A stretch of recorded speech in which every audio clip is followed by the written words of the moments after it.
ఈరోజు ఏలేరు రిజర్వాయర్కి సంబంధించి ఇక్కడ జరిగిన పరిణామాలు, ఇక్కడ జరిగిన రిజర్వాయర్కి సంబంధించిన రెగ్యులేషన్ కూడా ఒకసారి గమనించినట్టయితే మళ్ళీ మనందరికీ కూడా గుర్తుకొచ్చేది ఏమిటి అని అంటే, సాక్షాత్తు గతంలో మనం ఏదైతే చూసామో విజయవాడ ఏ మాదిరిగా అయితే అతలాకుతలమైందో అదే రకమైన మోడస్ ఆపరాండా, అదే రకమైన నిర్లక్ష్యం ఈరోజు ఏలూరు రిజర్వాయర్కు సంబంధించిన వాటర్ మేనేజ్మెంట్ పరిస్థితి చూసినా అంతే అదే గుర్తుకొస్తుంది. కారణం ఏమిటి అని అంటే, సైక్లోన్ వస్తుంది, డీప్ డిప్రెషన్ కింద కన్వర్ట్ అవుతుంది, భారీగా వర్షాలు పడతాయి అని రాష్ట్ర ప్రభుత్వానికి ఇన్ఫర్మేషన్ ఉంది. రాష్ట్ర ప్రభుత్వానికి 31వ తారీఖునే ఈ రకమైన ఇన్ఫర్మేషన్ రాష్ట్ర ప్రభుత్వానికి ఉంది. ఐఎండి వాళ్ళు రాష్ట్ర ప్రభుత్వానికి ఇన్ఫార్మ్ చేసినారు, అలర్ట్ చేసినారు. అలర్ట్ చేసేసరికి ఏ ప్రభుత్వమైనా కూడా ఏం చేయాలి, దాని రివ్యూ తీసుకోవాలి, చీఫ్ సెక్రటరీని పిలిపించాలి, ఇరిగేషన్ సెక్రటరీని దాంట్లో భాగస్వామ్యం చేయాలి, ఏ ప్రాంతాల్లో వర్షాలు పడతాయి అని ఇన్ఫర్మేషన్ మనకున్న నేపథ్యంలో ఆయా జిల్లా కలెక్టర్లను కూడా వీడియో కాన్ఫరెన్స్లలో భాగంగా తీసుకోవాలి. ఆయా ఏరియాలకు స్పెషల్ కలెక్టర్లను, స్పెషల్ ఆఫీసర్లను, ఐఏఎస్ ఆఫీసర్లను మళ్ళీ పంపించాలి. రెవెన్యూ సెక్రటరీ కూడా పార్టిసిపేట్ చేయాలి, హోమ్ సెక్రటరీ కూడా ఆ రివ్యూలో పార్టిసిపేట్ చేయాలి. అలా చేసినప్పుడు ఇరిగేషన్ సెక్రటరీ కలెక్టర్లతో తాను మమేకమైపోయి ఏలేరు రిజర్వాయర్లో ఏ స్థాయిలో నీళ్లున్నాయి, వర్షాలు ఏ స్థాయిలో పడబోతా ఉన్నాయి, ఏ స్థాయిలో నీళ్ల ఇన్ఫ్లో రాబోతా ఉంది, ఆ వచ్చేది ఏలేరు రిజర్వాయర్లో పడినప్పుడు ఆ ఏలేరు రిజర్వాయరు ఆ నీటిని రెగ్యులేట్ చేయగలుగుతుందా, బ్యాలెన్స్ చేయగలుగుతుందా అన్న ఫ్లడ్ కుషన్ను ఏలేరు రిజర్వాయర్లో మెయింటైన్ చేయాల్సిన బాధ్యత ఇరిగేషన్ సెక్రటరీది, కలెక్టర్లది.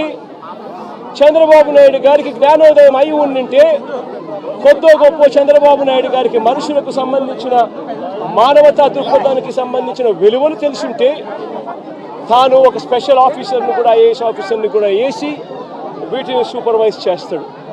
కానీ అన్ఫార్చునేట్గా ఏం జరిగింది, అన్ఫార్చునేట్గా ఇంత ఇన్ఫర్మేషన్ ఉన్నప్పటికీ కూడా ఏలేరు రిజర్వాయర్లో సైక్లోన్ వస్తూ ఉంది, ఆ ప్రాంతానికి అది డీప్ డిప్రెషన్గా మారుతుంది, భారీ వర్షాలు కురుస్తాయి అని చెప్పి తెలిసి ఉన్నా కూడా రిజర్వాయర్లకు సంబంధించిన ఫ్లడ్ కుషన్ మేనేజ్మెంటు పూర్తిగా గాలికి వదిలేశారు. నేను అడుగుతా ఉన్నాను ఇదే మంచి చంద్రబాబు నాయుడు గారిని, దాదాపుగా Yeleru reservoir full reservoir capacity దాదాపుగా 22-23 టీఎంసీలు దాదాపుగా పెట్టుకునే పరిస్థితి ఉంటే అప్పటికే దాదాపుగా ఆ రోజుకు 31వ తారీఖు ఆ రోజుకు దాదాపుగా 18 టీఎంసీల మేరకు నీళ్ళు ఆల్రెడీ ఉన్నాయి. మరి ఫ్లడ్ కుషన్ ఖచ్చితంగా దాన్ని మెయింటైన్ చేస్తూ అడుగులు వేయాలా లేదా? కానీ వీళ్ళంతా ఏం చేశారు, సెప్టెంబర్ 1వ తారీఖున ఏలేరు రిజర్వాయర్లో ఇన్ఫ్లో క్యాచ్మెంట్, ఏలేరు రిజర్వాయర్కు సంబంధించిన క్యాచ్మెంట్ చూస్తే సెప్టెంబర్ 1వ తారీఖున ఏలేరు రిజర్వాయర్కు 9,950 క్యూసెక్లో ఇన్ఫ్లో వచ్చింది. మరి బుద్ధి జ్ఞానం ఉన్నవాడు ఆ 9,950 క్యూసెక్లు కిందికి వదిలేయాలి కదా. ఎందుకనంటే ఏలేరు రిజర్వాయర్ కింద అవుట్ఫ్లో కెనాల్ కెపాసిటీ, అవుట్ఫ్లో కాలువ కెపాసిటీ 14,000 క్యూసెక్స్కు కాలువ కెపాసిటీ ఉంది కాబట్టి ఆ వచ్చిన 9,950 క్యూసెక్స్ కిందికి వదిలేయాలి కదా. వదిలేస్తే నీ ఫ్లడ్ కుషన్ అనేది నువ్వు మెయింటైన్ చేయగలుగుతావు. పైనుంచి నీళ్లు వచ్చినప్పుడు ఆ నీళ్లను రెగ్యులేట్ చేస్తూ కిందికి వదలగలుగుతాం. కానీ 9,900 క్యూసెక్స్ 9,950 క్యూసెక్స్ ఏలేరు రిజర్వాయర్లోకి ఇన్ఫ్లో వస్తే సెప్టెంబర్ 1వ తారీఖున ఏలేరు రిజర్వాయర్ నుంచి బయటికి నీళ్ళు ఎంత పంపారో తెలుసా? ఫ్లో కేవలం 300 క్యూసెక్స్. సెప్టెంబర్ 2వ తారీఖున 7,033 క్యూసెక్లు ఏలేరు రిజర్వాయర్కి ఇన్ఫ్లో వస్తే వీళ్ళు బయటికి ఎంత పంపించారో తెలుసా? కేవలం మళ్ళీ 300 క్యూసెక్స్. సెప్టెంబర్ 3వ తారీఖున మళ్ళీ ఏలేరు రిజర్వాయర్కి ఇన్ఫ్లో 4,991 క్యూసెక్లు వస్తే వీళ్ళు బయటకు పంపించింది ఎంతో తెలుసా? కేవలం మళ్ళీ 300 క్యూసెక్లు మాత్రమే. సెప్టెంబర్ 4వ తారీఖున 5,045 క్యూసెక్లు వస్తే వీళ్ళు బయటకు పంపించింది కేవలం 300 క్యూసెక్లు. ఈ మాదిరిగా రిజర్వాయర్ను రెగ్యులేట్ చేయాల్సిన కార్యక్రమం చేయకుండా canal carrying capacity, outflow capacity of the canal ఎటువంటి ముంపుకు గురి కానికుండా 14,000 క్యూసెక్స్ను పంపించగలిగే పరిస్థితి ఉన్నా సరే, మోడర్నైజేషన్ కాస్త కూస్తో సరిగ్గా జరగలేదు కాబట్టి 14 కాకపోతే దాన్ని 10,000 వేసుకోండి. కనీసం 10,000 క్యూసెక్లైనా కనీసం ఎటువంటి ముంపుకు కూడా గురి కాకుండా పంపించే పరిస్థితి ఉన్నా కూడా వీళ్ళు ఏం చేశారు? పైనుంచి నీళ్లు వస్తూ ఉన్నా కూడా ఏమాత్రం కూడా లెక్క పెట్టకుండా నిర్లక్ష్య వైఖరితో కేవలం 300 క్యూసెక్లు మాత్రమే మొదలుపెట్టారు. ఇలా వదిలిపెడుతూ ఏకంగా 9వ తారీఖు వచ్చేసరికి రిజర్వాయర్లలో స్టోరేజ్ కెపాసిటీ పూర్తిగా నిండిపోయింది. స్టోరేజ్ కెపాసిటీ పూర్తిగా నింపేశారు. వదలాల్సింది పోయి, మెయింటైన్ చేయాల్సింది పోయి పూర్తిగా నింపేశారు. నింపేసరికి 9వ తారీఖున 45,335 క్యూసెక్లు నీళ్లు ఏలేరు రిజర్వాయర్కి ఇన్ఫ్లో వస్తే వీళ్ళు గత్యంతరం లేక రిజర్వాయర్ కెపాసిటీ పూర్తిగా నిండిపోయింది కాబట్టి కిందికి 21,500 క్యూసెక్లు కిందికి నీళ్ళు వదిలేశారు. మరుసటి రోజు సెప్టెంబర్ 10వ తారీఖున 26,134 క్యూసెక్లు నీళ్లు ఏలేరు రిజర్వాయర్కి వస్తే ఏకంగా 27,275 క్యూసెక్లు నీళ్లు కిందికి వదిలేశారు. నేను అడుగుతా ఉన్నా మిమ్మల్ని, ఇది మ్యాన్ మేడ్ ఫ్లడ్ కాకపోతే ఏమిటయ్యా అని చెప్పి. నేను చెప్పేటివన్నీ కూడా వాస్తవాలు. మీ ఏలేరు రిజర్వాయర్ నుంచి వచ్చిన డేటా ఇది. నిజంగా ఒక బాధ్యత లేని ప్రభుత్వం, ప్రజల పట్ల ఏమాత్రం కూడా మానవత్వం చూపని ప్రభుత్వం, వరదలు వస్తే కనీసం ఎలా హ్యాండిల్ చేయాలనో కూడా కనీసం ఇంకిత జ్ఞానం కూడా లేని ఈ ప్రభుత్వాన్ని ఏమనాలి అని చెప్పి మీరే ఆలోచన చేయమని నేను కోరుతా ఉన్నా. ఇంకొక విషయం కూడా చెప్పదలుచుకున్నా. ఇదే మనిషి చంద్రబాబు నాయుడు గారు అబద్ధాలు చెప్పడంలో గోబెల్స్కు చంద్రబాబు నాయుడు గారు ఏకంగా తమ్ముడు వరుస అవుతాడు. గోబెల్స్కు చంద్రబాబు నాయుడు తమ్ముడు వరుస అవుతాడు. అబద్ధాలు చెప్పడంలో చంద్రబాబు నాయుడు గారి పరిస్థితి, కెపాసిటీ ఏమిటి అని అంటే అబద్ధాలను తాను మ్యానుఫ్యాక్చర్ చేయగలుగుతాడు, చేయడంలో దిట్ట. ఆ మ్యానుఫ్యాక్చర్ చేసిన అబద్ధాన్ని అమ్మగలిగిన కెపాసిటీ కూడా ఎవరికైనా ఉంది ఈ ప్రపంచంలో అని అంటే అది ఒక్క చంద్రబాబుకు మాత్రమే ఉంది. ఆ చంద్రబాబుకు వంత పాడే ఆ ఈనాడు, ఆ ఆంధ్రజ్యోతి, ఆ TV5 వీళ్ళకు మాత్రమే అటువంటి దుర్మార్గమైన కెపాసిటీస్ ఉన్నాయి. ఎందుకు ఈ విషయం చెప్తా ఉన్నానంటే ఇవన్నీ కూడా నేను చెప్పినట్టు వాస్తవం. ఒకవైపున ఈ వాస్తవం ఉంటే ఏలేరు ఆధునీకరణ గురించి చంద్రబాబు నాయుడు గారు మరో చక్కటి అబద్ధం ఆడాడు. అసలు ఏలేరు ఆధునీకరణ, మోడర్నైజేషన్ ఆఫ్ కెనాల్, ఇది మామూలుగా ఒక కెనాల్ను మోడర్నైజ్ చేయాలి అని అంటే ఎప్పుడైనా కూడా ఎప్పుడు అవకాశం ఉంటుంది, ఎప్పుడు వెసులుబాటు ఉంటుందనంటే ఆ కెనాల్లో నీళ్లు ఆపగలిగినప్పుడు, నీళ్లు పారనప్పుడు, లేకపోతే క్రాప్ నీళ్లు డ్యామ్లో నీళ్లు ఉన్నా కూడా చేయాలని అనుకుంటే క్రాప్ హాలిడే డిక్లేర్ చేస్తే తప్ప మోడర్నైజేషన్ కార్యక్రమాలు చేయలేము. 2008 నుంచి ఏలేరు మోడర్నైజేషన్ కార్యక్రమం జరుగుతూనే ఉంది. కొత్తగా చంద్రబాబు నాయుడు గారు చేసేదేమీ లేదు, చేసింది లేదు. 2008లో ఆ దివంగత ప్రీతమ నాయకుడు రాజశేఖర రెడ్డి గారు ఏలేరు రిజర్వాయర్కు సంబంధించి నాన్నగారు మోడర్నైజేషన్కు శ్రీకారం చుట్టాడు. అప్పట్లో 138 కోట్ల రూపాయలు కేటాయిస్తూ ఆ దివంగత నేత ప్రీతమ నాయకుడు రాజశేఖర రెడ్డి గారు నాన్నగారు ఏలేరు కెనాల్కు సంబంధించిన మోడర్నైజేషన్ కార్యక్రమం చేపట్టాడు. నాన్నగారు చనిపోయిన తర్వాత మళ్ళీ ఆ కార్యక్రమం ఎవరు పట్టించుకోలేదు. చంద్రబాబు నాయుడు వచ్చాడు 2014లో. ఆయన ఏమైనా పట్టించుకున్నాడా? 295 కోట్లకు అంచనాలు పెంచాడు. మరి ఆయన 5 ఏళ్ళు ఉన్నాడు కదా, మరి ఎందుకు చేయలే అంటున్నా. ఆయన కాలంలో కరువు, కనీసం ఈ మాదిరిగా అన్న వర్షాలన్నా ఎక్కువ పడతా ఉండి రిజర్వాయర్లు పూర్తిగా నిండిపోయి ఉన్నాయి. రిజర్వాయర్లు నిండున్నాయి కాబట్టి రైతులకు కెనాల్ నుంచి నీళ్లు పంపకపోతే రైతులకు ఇబ్బంది కలుగుతుంది. నీళ్లు ఉండి రైతులు వ్యవసాయం చేయలేని పరిస్థితిలోకి పోతారు అన్న పరిస్థితి అప్పట్లో కూడా లేదు. చంద్రబాబు నాయుడు గారు కరువు ఇద్దరు కవలలే. ఆ చంద్రబాబు నాయుడు గారు 5 సంవత్సరాలు కూడా పరిపాలన చేశాడు, అంతా కరువే. మరి 295 కోట్లకు అంచనాను ఆయన పెంచిన వ్యక్తి 5 ఏళ్ళు టైం ఉన్నది. 2015 ఏప్రిల్లో అంచనా వ్యయాన్ని 295 కోట్లకు కమిషన్ల కోసం పెంచాడు. మరి పెంచిన ఆ వ్యక్తి ఎందుకు చేయలేదని అడుగుతా ఉన్నా. 2008 నుంచి 2023 దాకా, అంటే మా ప్రభుత్వం దాకా కూడా, ఇంకా మా ప్రభుత్వంలో వైఎస్ఆర్సీపీ ప్రభుత్వంలో ఇంకా చేయలేకపోయే మోడర్నైజేషన్ అనుకున్నంత వేగంగా అనేదానికి కారణమన్నా ఉంది. కారణం ఏమిటంటే ప్రతి సంవత్సరము బ్రహ్మాండమైన వర్షాలు పడతా ఉన్నాయి, రిజర్వాయర్లు పూర్తిగా నిండున్నాయి. ఆ టైంలో క్రాప్ హాలిడే డిక్లేర్ చేసి రిజర్వాయర్ నిండుగా పెట్టి క్రాప్ హాలిడే డిక్లేర్ చేసి రైతులను ఇబ్బంది పాలు చేయడం ఇష్టం లేక కొద్దో గొప్ప మోడర్నైజేషన్ కార్యక్రమంలో మేము అనుకున్నంత వేగంగా చేయలేకపోయి ఉండొచ్చు. కానీ చంద్రబాబు నాయుడు గారి హయాంలో అంత కరువే ఉన్నప్పుడు ఆయన ఎందుకు చేయలేదని అడుగుతా ఉన్నా. ఆ 5 సంవత్సరాలు ఏమాత్రం చేశాడని అడుగుతా ఉన్నా. 2008 ఆ దివంగత నేత ప్రీతమ నాయకుడు రాజశేఖర రెడ్డి గారి హయాం నుంచి 2023-24 జగన్మోహన్ రెడ్డి గారి హయాం వరకు, జగన్ హయాం దాకా, మధ్యలో చంద్రబాబు హయాంతో కూడా కలుపుకుంటే కూడా ఇది కెనాల్ మోడర్నైజేషన్ కాబట్టి పంటలు అప్పుడప్పుడు ఆపుకుంటూ క్రాప్ హాలిడే డిక్లేర్ చేస్తూనే మోడర్నైజేషన్ చేయాల్సి వస్తుంది.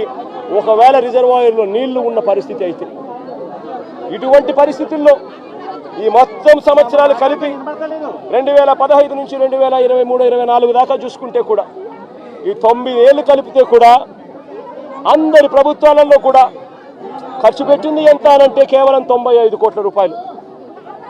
మరి నేను అడుగుతా ఉన్నా, మరి ఇది ఏమాత్రం ఇంకిత జ్ఞానం ఉన్న ఈ చంద్రబాబు నాయుడు గారు ఈ మాదిరిగా అబద్ధాలు ఆడడం ధర్మమేనా అని అడుగుతా ఉన్నా. ఒకవైపున ఏలేరు రిజర్వాయర్కి సంబంధించి ఫ్లడ్ కుషన్ మేనేజ్మెంట్లో పూర్తిగా విఫలమై కావాలని ఒక మ్యాన్మేడ్ ఫ్లడ్ క్రియేట్ చేసి రైతులందరినీ కూడా ఇబ్బంది పాలు చేసి ప్రజలందరినీ ఒకవైపున ఇబ్బంది పాలు చేసి ఇంకా వేలెత్తి చూపిస్తాడు జగన్ మీద. నేను అడుగుతా ఉన్న, చంద్రబాబు నాయుడు గారు ప్రభుత్వం వచ్చి దాదాపు 4 నెలలు అయిపోయింది. ఇప్పటికైనా కూడా చంద్రబాబు నాయుడు గారి హయాంలో ఏదన్నా జరుగు, ఎక్కడన్నా జరుగు, ఏమన్నా జరుగు, దానికి కారణం జగన్ అంటాడు. ఎక్కడేమన్నా జరుగు, కారణం జగన్. విజయవాడలో వరదలు వచ్చినా జగన్, ఏలేరు రిజర్వాయర్ వచ్చినా జగన్, ఆంధ్ర రాష్ట్రంలో కోవిడ్ వచ్చినా జగన్. చంద్రబాబు నాయుడు గారి హయాంలో చంద్రబాబు నాయుడు గారు ఏమి చేయలేకపోయినా కారణం జగన్ జగన్ జగన్ జగన్ జగన్ జగన్. అయ్యా చంద్రబాబు, 4 నెలలు అయిపోయినాయా నీ ప్రభుత్వం వచ్చి? ఇంకా జగన్ జగన్ జగన్ జగన్ అని చెప్పి జగన్ నామం చేయడం కాదు నువ్వు చేయాల్సింది. రాష్ట్ర ప్రజలకు నిజాయితీతో పాలన చేయడం నేర్చుకొని అడుగుతా ఉన్నా. రాష్ట్ర ప్రజలకు న్యాయంగా ధర్మంగా ఇవ్వాల్సింది ఇచ్చే కార్యక్రమం మీద ధ్యాస పెట్టుకొని అడుగుతా ఉన్నా. ఇదే మనిషి పెద్ద మనిషి చంద్రబాబు నాయుడు గారి హయాన్ని ఒక్కసారి చెప్తా ఉన్నా. ఈరోజు నేను అడుగుతా ఉన్నా, రైతుల విషయానికి ఇదే రైతుల విషయానికి సంబంధించి నేను చెప్తా ఉన్నా. ఇదే పెద్ద మనిషి చంద్రబాబు నాయుడు గారి హయాంలో ఒక్కసారి పరిస్థితి ఎలా ఉంది అని గమనించమని అడుగుతా ఉన్నా. ఇంతవరకు ఈరోజు ఈ క్రాప్ కార్యక్రమం జరగడంలా ఆర్బీకే వ్యవస్థ పూర్తిగా నిర్వీర్యమైపోయింది. సచివాలయాలలో ఈరోజు పూర్తిగా నిర్వీర్యం చేసి సచివాలయాలను వదిలేశారు. వాలంటీర్ వ్యవస్థ కనుమరుగైపోయింది. రైతులకు ఇవ్వాల్సిన ఉచిత పంటల బీమా గాలికి వదిలేశాడు. రైతుల తరపున కట్టాల్సిన ఇన్సూరెన్స్ ప్రీమియం కట్టకుండా వదిలేశాడు. నేను అడుగుతా ఉన్నాను ఇదే పెద్ద మనిషి చంద్రబాబు నాయుడు గారిని, ఈ క్రాప్ ఏమైందయ్యా అని అడుగుతా ఉన్నాను. గ్రామ సచివాలయాల్లో పెట్టాల్సిన సోషల్ ఆడిట్లో పెట్టాల్సిన లిస్టులు ఏమైనాయా అని అడుగుతున్నాను. ఆర్బీకే వ్యవస్థ ఏమైందయ్యా అని అడుగుతా ఉన్నాను. ఇదే పెద్ద మనిషి చంద్రబాబు నాయుడు అడుగుతా ఉన్నాను. వ్యవసాయ సీజన్ మొదలయ్యేసరికి రైతు భరోసా ఇచ్చే కార్యక్రమం ఏమైందయ్యా అని అడుగుతా ఉన్నాను. వ్యవసాయ సీజన్ మొదలయ్యేసరికి రైతులకు ఇవ్వాల్సిన 0 వడ్డీ ఏమైందయ్యా చంద్రబాబు అని అడుగుతా ఉన్నాను. రైతులకు ఇవ్వాల్సిన పెట్టుబడి సహాయం గతంలో జగనే ఉంటే 13,500 ఖరీఫ్ సీజన్ మొదలయ్యే టయానికి రైతన్నల చేతిలో పడేది. ఈయన 20,000 ఇస్తానన్నాడు. 20,000 ఇస్తానన్న పెద్ద మనిషి ఆ 13,500 ఎగిరిపోయింది, 20,000 గాలికి ఎగిరిపోయింది.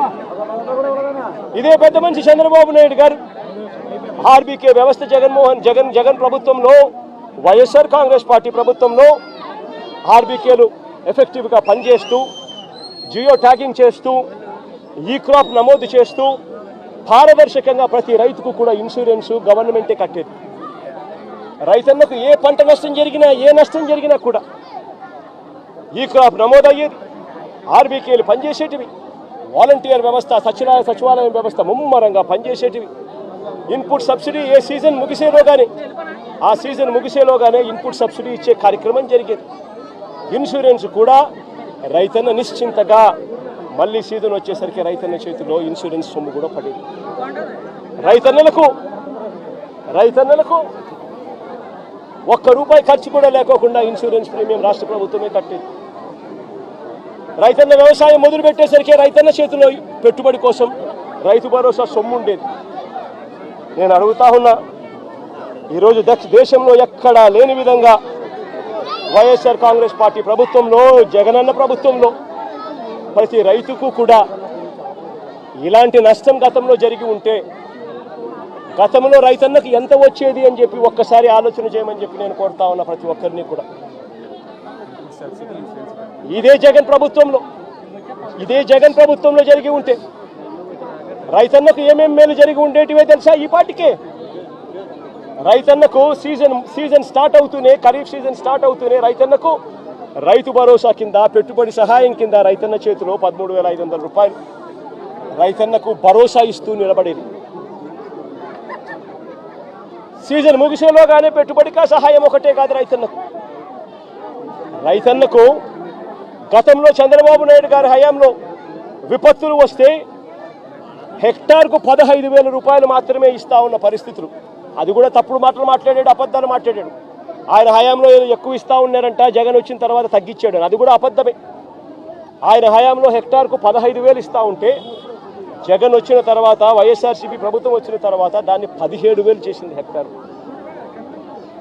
అదే జగన్ ఉంటే ఇటువంటి విపత్తే వచ్చిందంటే ఒకవైపు రైతుకు పెట్టుబడి కోసం రైతు భరోసా కింద 13,500 సొమ్ము వచ్చేది, రైతుకు ₹17,000 హెక్టార్ కంటే దాదాపుగా ₹7,000 హెక్టార్కు, ఎకరాకు ₹7,000 రైతుకు ఇన్పుట్ సబ్సిడీ కూడా వచ్చేది. ఎప్పుడే ఇమీడియట్గా సీజన్ ముగిసేలోగానే రైతన్నకు ఇదే ఈస్ట్ గోదావరి జిల్లాలోనే ఒక్కొక్క రైతన్నకు ఒక్కొక్క ఎకరాకు ఇన్సూరెన్స్ ప్రీమియం రాష్ట్ర ప్రభుత్వమే ఉచితంగా కట్టినందువలన ఒక్కొక్క రైతన్నకు ₹24,000 నుంచి ₹29,000, ₹24,000 నుంచి ₹29,000 ఇన్సూరెన్స్ సొమ్ము రైతన్నకు పడేది. రైతన్న ఇదే సమయానికి వచ్చేసరికి రైతన్నకు 0 వడ్డీ కింద డబ్బులు కూడా రైతన్న ఖాతాలో జమ అయ్యేది. నేను అడుగుతా ఉన్నా, ఇటువంటి విపత్తే రైతన్నకు జగన్ హయాంలో వచ్చినుంటే, వైఎస్ఆర్సీపీ ప్రభుత్వ హయాంలో వచ్చినుంటే ₹13,500 రైతన్నకు రైతు పెట్టుబడి సహాయం, ₹24,000 నుంచి ₹29,000 రైతన్నకు ఇన్సూరెన్సు, 7,000 రూపాయలు రైతన్నకు ఇన్పుట్ సబ్సిడీ, 0 వడ్డీ కింద ప్రతి రైతన్నకు కనీసం 4,000 రూపాయలు 4,000 రూపాయలు కనీసం 0 వడ్డీ కింద డబ్బు వచ్చేది.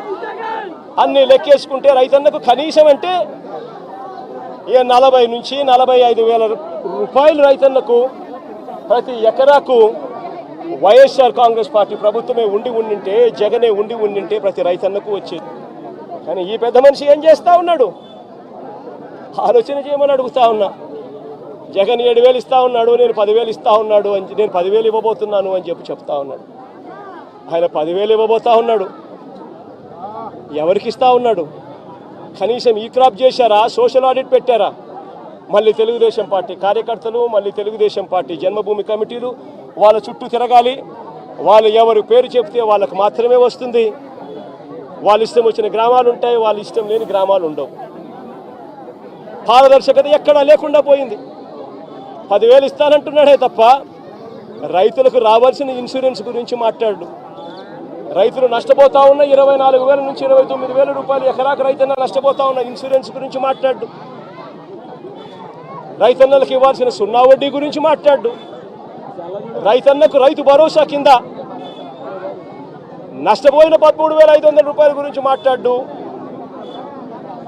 ఇవన్నీ రైతు నష్టపోయాడు అన్న సంగతి తెలిసి ఉన్నా కూడా ఈ పెద్ద మనిషి చంద్రబాబు నాయుడు మాట్లాడు. అదే అప్పట్లో వైఎస్ఆర్ కాంగ్రెస్ పార్టీ ప్రభుత్వం ఉన్నప్పుడు, జగన్ ప్రభుత్వం ఉన్నప్పుడు, చంద్రబాబు నాయుడు గారి ప్రభుత్వానికి మధ్య తేడా ఒకసారి చూస్తే 2014 నుంచి 19 మధ్య అంటే చంద్రబాబు హయాంలో ఎంత ఇన్సూరెన్స్ ఇచ్చారు అని అంటే 30,85,000 మంది రైతన్నలకు మాత్రం 3,411 కోట్ల రూపాయలు మాత్రమే ఇచ్చాడు. అది కూడా రైతన్నలు వాళ్ళ ఇన్సూరెన్స్ ప్రీమియం వాళ్ళు కడితే, ఈయన చేసేదేంటి ఇచ్చేదేంటి? రైతన్నలు ఇన్సూరెన్స్ ప్రీమియం వాళ్ళు కట్టుకుంటే వాళ్ళకి ఇన్సూరెన్స్ సొమ్ము 3,411 వచ్చింది. 3,411 కోట్లు వచ్చింది.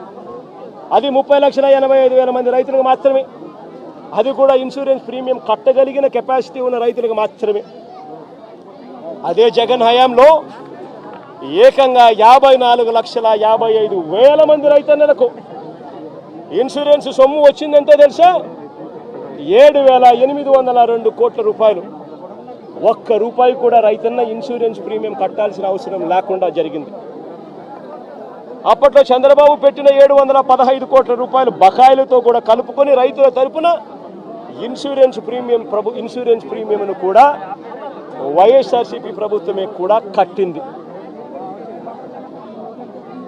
జగన్ ప్రభుత్వానికి చంద్రబాబు ప్రభుత్వానికి మధ్య మానవతా దృక్పథంలో ఎంత తేడా ఉందో ఒకసారి గమనించమని అడుగుతా ఉన్నా. మొన్న 2023-24 సంబంధించిన ఖరీఫ్లో వచ్చిన కరువు, ఈ కరువుకు సంబంధించి మళ్ళీ ఖరీఫ్ వచ్చేసరికి అంటే 2024 జూన్ జూలైలో రైతన్న చేతిలో ఇన్సూరెన్స్ డబ్బులు పడాలి అని అంటే ఇన్సూరెన్స్ ప్రీమియం డబ్బులు మే జూన్లో ఇన్సూరెన్స్ ప్రీమియం డబ్బులు కట్టాలి. 1,278 కోట్ల రూపాయలు చంద్రబాబు నాయుడు గారు ముఖ్యమంత్రిగా ఉన్నాడు. రైతుల తరపున జూన్లో కట్టాల్సిన 1,278 కోట్ల రూపాయల ప్రీమియం తాను కట్టకపోవడం వల్ల 2023-24 సంబంధించిన ఖరీఫ్కు సంబంధించిన రైతులకు రావాల్సిన ఇన్సూరెన్స్ సొమ్మును కూడా చంద్రబాబు నాయుడు రాకుండా అడ్డుకుంటా ఉన్నాడు. నేను చెప్పే ప్రతి మాట వాస్తవం. ఊరికే జగన్ మాట్లాడుతూ ఉన్నాడు కదా అని చెప్పి జగన్ మీద అరచడం కన్నా, జగన్ మీద ఊరికి కోపం చూపించడం కన్నా, జగన్ చెప్పే ప్రతి మాట వాస్తవం కావునా కాదా అన్నది గుండెల మీద చేతులు వేసుకొని ఆలోచన చేయమని కోరుతా ఉన్నా. ప్రతి మాట వాస్తవం చెప్తా ఉన్నప్పుడు నువ్వు చేయాల్సిన పని ఏముంది? ప్రజలకు క్షమాపణ చెప్పాలి. చేసిన తప్పు ఇది అని చెప్పి ఒప్పుకొని ప్రజలకు మేలు చేసేదానికి అడుగులు ముందుకు వేయాలి. కానీ ఇవాళ అలాంటి ఆలోచనలు కానీ అలాంటి మంచి కానీ ఈరోజు ఎక్కడా కూడా జరగడం లేదు. ఒక్క రైతు భరోసా కింద సొమ్ము కింద మాత్రమే జగనన్న ప్రభుత్వంలో, వైఎస్ఆర్సీపీ ప్రభుత్వంలో 13,500 రూపాయలు చొప్పున ప్రతి రైతన్నకు ఇచ్చిన సొమ్మే 53,58,000 మంది రైతన్నలకు అక్షరాల 34,288 కోట్ల రూపాయలు ఒక్క రైతు భరోసా సొమ్మే. ఈ పెద్ద మనిషి చంద్రబాబు నాయుడు ఏమన్నాడు? ఎన్నికలప్పుడు ఏమన్నాడు? తాను తన ఎమ్మెల్యేలు డోర్ టు డోర్ క్యాంపెయిన్ చేసేటప్పుడు ఏమన్నాడు? ఇంట్లోకి పోతే రైతన్న కండువా వేసుకొని ఇంట్లో నుంచి బయటకు వస్తా ఉంటే ఏమన్నాడు? చంద్రన్న వస్తాడు 20,000 ఇస్తాడు. జగన్ అయితే 13,500 కదా, 20,000 ఇస్తాడు. అదే చిన్న చిన్న పిల్లలు కనపడితే ఏమనేవాడు? అదే ఇంట్లో చిన్న చిన్న పిల్లలు కనపడితే ఏమనేవాడు? నీకు 15,000. చిట్టి తల్లి ఇట్రమ్మా, తల్లి ఇటు దగ్గరకు వచ్చాయి ఇటు ఇటు ఇటు ఇటు ఇటు నీకు 15,000. ఇదిగో నీ తమ్ముడికి నీకు 15,000. అదిగో నీ తమ్ముడికి ఇంకో తమ్ముడి దగ్గరకు వచ్చిరానా నీకు కూడా 15,000. నీకు ఇంకో పాప నీకు కూడా 15,000. సంతోషమా అని చంద్రబాబు అనేవాడు. అదే జగన్ అయితే అమ్మఒడి కింద కేవలం అమ్మ ఖాతాలో 15,000 మాత్రమే వేస్తాడు. అదే చంద్రబాబు అయితే సూపర్ 6లో చెప్పాడు నీకు 15,000, నీకు 15,000, నీకు 15,000, నీకు 15,000 అని చెప్పాడు. అని పిల్లలను మోసం చేశాడు, అక్క చెల్లెమ్మలను మోసం చేశాడు. ఆ ఇంట్లో నుంచి వాళ్ళ అమ్మ బయటకు వస్తే వాళ్ళ అమ్మ, వాళ్ళ చిన్నమ్మ, ఇటువంటి వాళ్ళు ఎవరైనా బయటకు వస్తే, నీ పేరేం పేరు తల్లి? నందిని లాంటి తల్లి బయటకు వస్తే ఇంట్లో నుంచి ఆ తల్లిని చూపించి ప్రతి మహిళకు 18 సంవత్సరాలు నిండిన ప్రతి మహిళకు మా చంద్రన్న సూపర్ 6లో చెప్పాడు ప్రతి మహిళకు నెలకు 1,500 రూపాయలు చెప్పున సంవత్సరానికి 18,000. నీకు 18,000 చెల్లెమ్మ, నీకు 18,000, నీకు 18,000 అని ఆ ఇంట్లో నుంచి వచ్చిన ప్రతి ఒక్కరూ ఆ అమ్మకు, ఆ చిన్నమ్మకు, ఆ పెద్దమ్మకు అందరికీ నీకు 18,000, నీకు 18,000, నీకు 18,000 చెప్పాడు. అందరితో ఆగిపోయాడా? ఆ ఇంట్లో నుంచి 50 ఏళ్ళ పై చిలుకు గల మహిళ ఎవరైనా బయటకు వస్తే, మా అమ్మ వయసులో ఉన్న ఎవరైనా బయటకు వస్తే, మా అమ్మలంటమ్మ బయటకు వస్తే వీళ్ళకేమనేవాడు? జగన్ అయితే నీకు 18,000 ఇస్తాడు, మా చంద్రన్ అయితే నీకు 48,000 ఇస్తాడు అని చెప్పి అమ్మను మోసం చేశాడు. ఇంట్లో నుంచి 20 ఏళ్ళ పిల్లోడు బయటకు వస్తే ఏమనేవాడు? నీ పేరేం పేరమ్మా? ప్రకాష్. ఇట్లా ఇంట్లో నుంచి బయటకు వస్తే ఏమనేవాడు?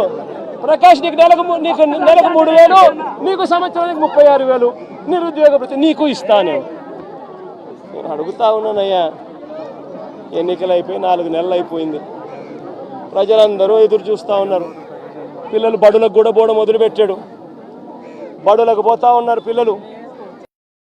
బడి పోయింది, ఇంతకుముందు వచ్చే అమ్మఒడి పోయింది. వ్యవసాయం చేస్తూ ఉన్న రైతులు ఉన్నారు, ఇంతకుముందు వచ్చే రైతు భరోసా సొమ్ము పోయింది. ఇంతకుముందు చేయూత వచ్చేది, చేయూత పోయింది. 0 వడ్డీ పోయింది. ఆసరా ఇంతకుముందు జగన్ కరికరంతో అది కూడా మంచి చేశాడు. దాని గురించి అట్టాగా ఊసేయలేదు. నేను అడుగుతా ఉన్నా, ఇంత అన్యాయంగా ఒకవైపున అందరినీ మోసం చేస్తూ, మరోవైపున వాళ్ళ స్కూళ్ళకు వెళ్ళేటప్పుడు వాళ్ళ స్కూళ్ళల్లో వాళ్ళు తినే వాళ్ళ గోరుముద్ద ఈరోజు నిర్వీర్యం అయిపోయింది. ఈరోజు గోరుముద్ద కోసం మంచి తిండి లేక పిల్లలు ఈరోజు హాస్పిటలైజ్ అవుతున్నారు, స్ట్రైకులు చేస్తూ ఉన్నారు. గోరుముద్ద ఈ పిల్లలది గాలికి ఎగిరిపోయింది. ఈ పిల్లలకు సంబంధించిన నాడు నేడు ఆగిపోయింది. ఈ పిల్లలకు ఇంగ్లీష్ మీడియం చెప్పే టోఫుల్ క్లాసులు, 3వ తరగతి నుంచి చెప్పే టోఫుల్ క్లాసులు ఆపేశారు. ఈ పిల్లలకు తల్లులకు ఇవ్వాల్సిన అమ్మఒడి పూర్తిగా ఎగిరిపోయింది. వైద్యం చూసి మార్చిలో ఎన్నికల కోడ్ వచ్చేసింది, అంతే. జనవరి నుంచి ఇప్పటిదాకా 2,000 కోట్ల పైచిలకు ఆరోగ్యశ్రీ బిల్లులు పెండింగ్. ఆరోగ్య ఆసరా ఊసేలేదు. 104, 108కి సంబంధించిన జీతాలు చంద్రబాబు ముఖ్యమంత్రి అయిన తర్వాత వాళ్ళకు జీతాలు రాలా. నీ పేరేం పేరు? సుధీర్ లాంటి ఎవరైనా పిల్లోడు, ఇంజనీరింగ్ చదువుతా ఉన్న పిల్లోడు ఎవరైనా, డిగ్రీ చదువుతా ఉన్న పిల్లోడు ఎవరైనా కనిపిస్తే ఆ పిల్లాడికి జగన్ ప్రభుత్వంలో విద్యా దీవెన కింద ప్రతి 3 నెలలకు ఒకసారి, 3 నెలలు అయిపోయిన వెంటనే సుధీర్కు వాళ్ళ తల్లి ఖాతాల్లోనూ, సుధీర్ బ్యాంక్ అకౌంట్ ఖాతాల్లోనూ, జాయింట్ అకౌంట్లో వెంటనే విద్యా దీవెన కింద ఫీజులకు సంబంధించిన సొమ్ము పడిపోయేది. ఈరోజు ఏమైతా ఉంది? జనవరి, ఫిబ్రవరి, మార్చికి సంబంధించిన క్వార్టర్కి సంబంధించి విద్యా దీవెన ఎగిరిపోయింది. ఏప్రిల్, మే, జూన్కు సంబంధించిన క్వార్టర్కి సంబంధించి విద్యా దీవెన ఎగిరిపోయింది. జూలై, ఆగస్ట్, సెప్టెంబర్కి సంబంధించిన విద్యా దీవెనకు సంబంధించిన క్వార్టర్కి సంబంధించిన విద్యా దీవెన కూడా ఎగిరిపోయింది. ప్రతి ఏప్రిల్లో వసతి దీవెన సుధీర్కి అందేది, సుధీర్ తల్లికి అందేది తన బోర్డింగ్, తన లాడ్జింగ్ ఎక్స్పెండిచర్ కోసం. అది కూడా ఎగిరిపోయింది.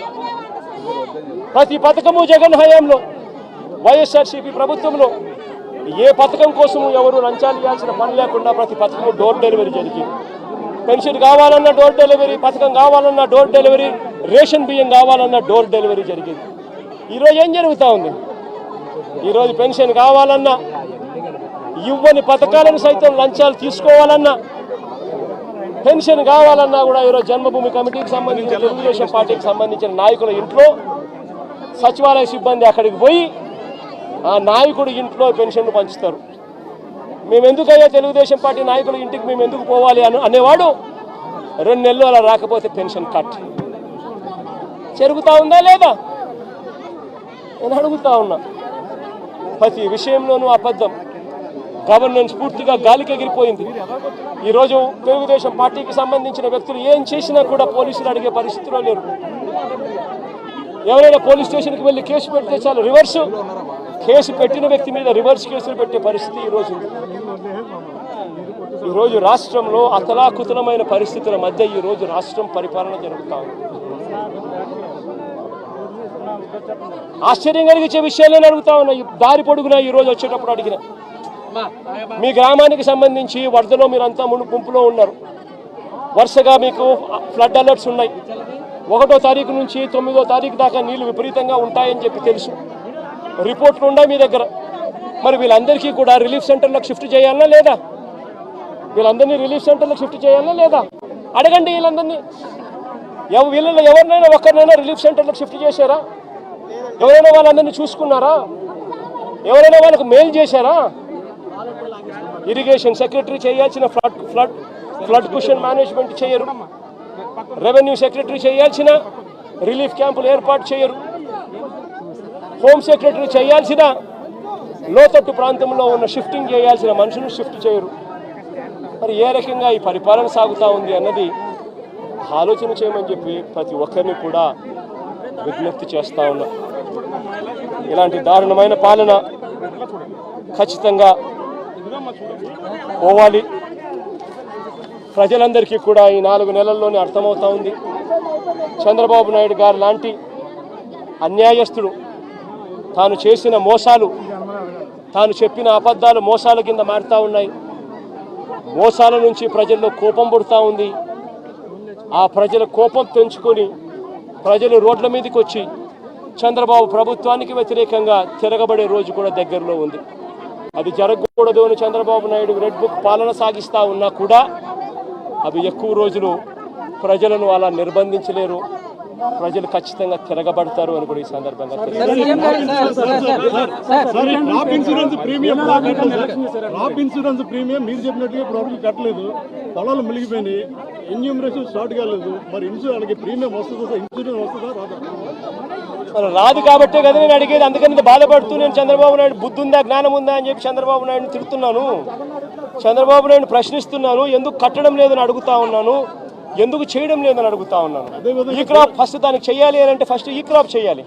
మీ గ్రామంలో ఈ క్రాప్ జరుగుతూ ఉందా నువ్వే చెప్పు. నీ గ్రామంలో ఈ క్రాపే జరగనప్పుడు ఇక ఏ రకంగా ఇన్సూరెన్స్ అంటే ఇన్సూరెన్స్ ఎగనామా పెడుతున్నట్టే కదా. ఈ క్రాపే జరగనప్పుడు ఇక దీనికి ఇన్పుట్ సబ్సిడీకి సంబంధించి నీకు ఏ రకంగా నీకు సొమ్మిస్తాడు? తెలుగుదేశం పార్టీకి సంబంధించిన వాడు ఎవడైతే రాసుకుంటాడో, నీ పేరేం పేరు? సాంబా అంటే వైసీపీనో లేకపోతే న్యూట్రల్లో అయితే రాదు. ఒక నిమిషం. ప్రకాష్ ఏమన్నా తెలుగుదేశం అని అనుకో, ప్రకాష్ టిక్.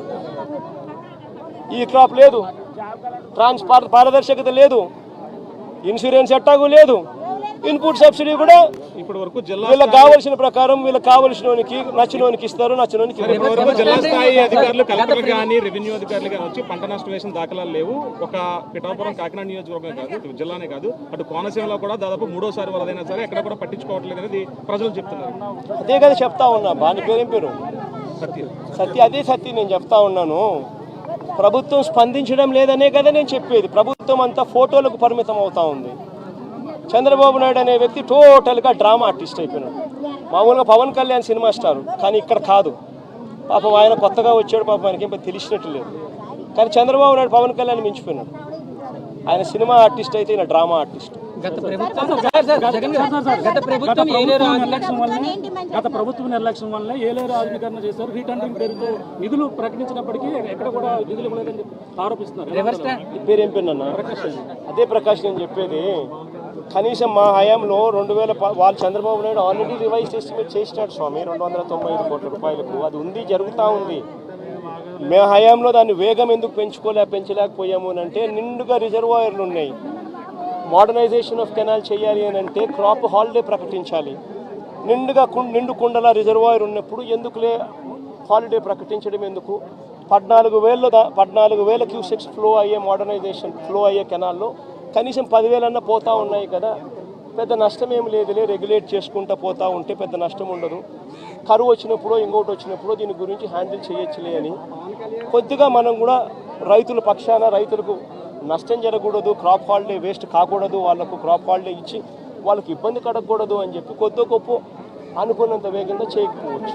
కానీ చంద్రబాబు నాయుడు హయాంలో ఎందుకు చేయలేదని అడుగుతా ఉన్నా. ఇదే 295 కోట్ల రూపాయలకి ఎస్టిమేట్లు పెంచింది చంద్రబాబే కదా. 2015 ఏప్రిల్లోనే పెంచాడు కదా. మనం పెంచినప్పుడు తన హయాంలో తనకు 2015 నుంచి 4 ఏళ్ళు తన హరిధనంలో ఉంది.